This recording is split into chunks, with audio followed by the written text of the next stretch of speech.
One ભારતમાં મનુષ્ય ગૌરવ દિન તરીકે કયો દિવસ ઉજવાય છે? તો કે 19 ઓક્ટોબર. કોની યાદમાં મનાવવામાં આવે છે? તો કે શ્રી પાંડુરંગ શાસ્ત્રીની યાદમાં.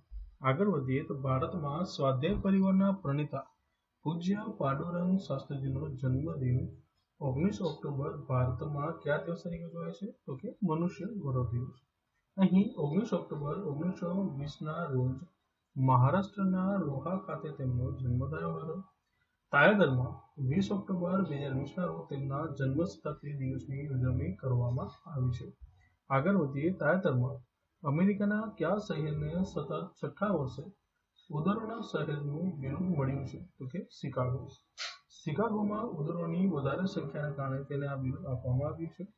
આગળની વાત કરીએ તો અમેરિકાની 3M યંગ સાયન્ટિસ્ટ સ્પર્ધામાં કોરોના અંગેના સંશોધન માટે ભારતીય મૂળની કઈ અમેરિકન ટીનેજરને $25,000નું ઇનામ મળ્યું છે? તો કે અનિકા ચેબ્રોલોને.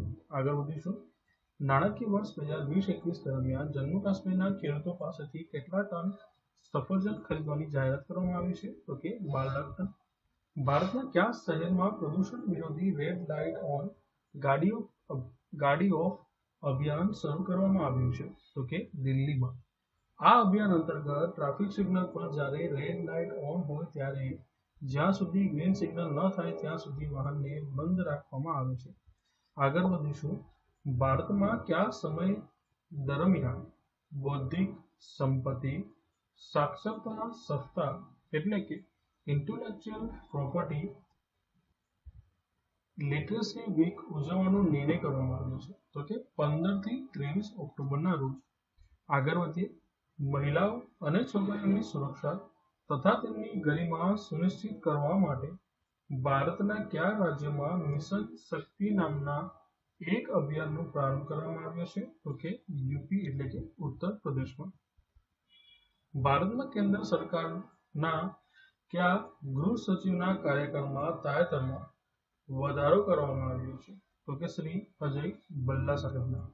આગળ વાત કરીએ. ભારતમાં ઘરેલું ઉત્પાદનને પ્રોત્સાહન આપવા માટે એર કન્ડિશનરની આયાત પર પ્રતિબંધ મૂકવામાં આવ્યો છે. આ માટે રેફ્રિજરેટર એર કન્ડિશનરને મુક્ત એટલે કે ફ્રીની યાદીમાંથી હટાવી લઈને કઈ યાદીમાં મૂકવામાં આવ્યું છે? તો કે પ્રતિબંધિત એટલે કે પ્રોહિબિટેડ. આગળ વધીએ. હિંગ એ કયા પરિવારનો એક બારમાસી છોડ છે?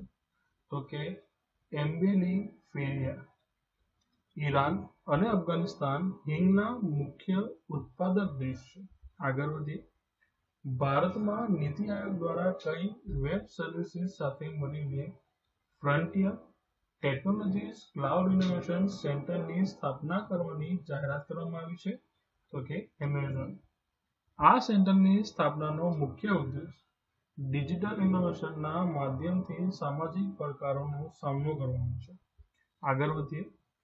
કોરોના મહામારી દરમિયાન ભારતમાં ચૂંટણી દરમિયાન ઉમેદવારોના ખર્ચની મર્યાદામાં કેટલા ટકાનો વધારો કરવામાં આવ્યો છે? તો કે 10%. આ અંતર્ગત ભારતમાં વિધાનસભાની ચૂંટણી માટે ઉમેદવાર ₹28 લાખની જગ્યાએ ₹30.8 લાખનો ખર્ચ કરી શકશે, જ્યારે લોકસભાની ચૂંટણી માટે ₹70 લાખની જગ્યાએ ₹77 લાખનો ખર્ચ કરી શકશે.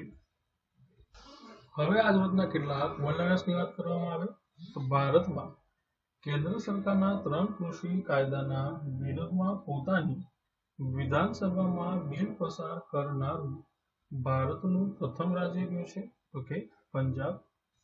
ભારતમાં સૌપ્રથમ વખત કયા રાજ્યમાં રસોઈમાં ઉપયોગમાં લઈ શકાય તેવી હિંગ ઉગાડવામાં આવી છે? તો કે હિમાચલ પ્રદેશમાં. ભારતમાં સૌપ્રથમ વખત હિમાચલ પ્રદેશના કયા જિલ્લામાં રસોઈમાં ઉપયોગમાં લઈ શકાય તેવી હિંગ ઉગાડવામાં આવી છે? તો કે લાહોલ અને સ્પીતિ જિલ્લામાં. ભારતમાં CSIRની કઈ પ્રયોગશાળા દ્વારા ભારતમાં સૌપ્રથમ વખત હિમાચલ પ્રદેશમાં હિંગ ઉગાડવાનો પ્રોજેક્ટ હાથ ધરવામાં આવ્યો છે? તો કે ISBT એટલે કે institute of Himalayan bio research technology દ્વારા. આગળ વધીએ. તાજેતરમાં કઈ કંપની દ્વારા વર્ષ 2022 સુધીમાં ચંદ્ર પર 4G નેટવર્ક શરૂ કરવાની જાહેરાત કરવામાં આવી છે? તો કે નોકિયા દ્વારા. ન્યુઝીલેન્ડના નવા વડાપ્રધાન તરીકે તાજેતરમાં કોણ ફરીથી ચૂંટાઈ આવ્યા છે? તો કે જેસિન્ડા અર્ડર્ન. જેસિન્ડા અર્ડર્નની વાત કરવામાં આવે તો તેઓ ન્યુઝીલેન્ડની લેબર પાર્ટીના પ્રતિનિધિ હતા.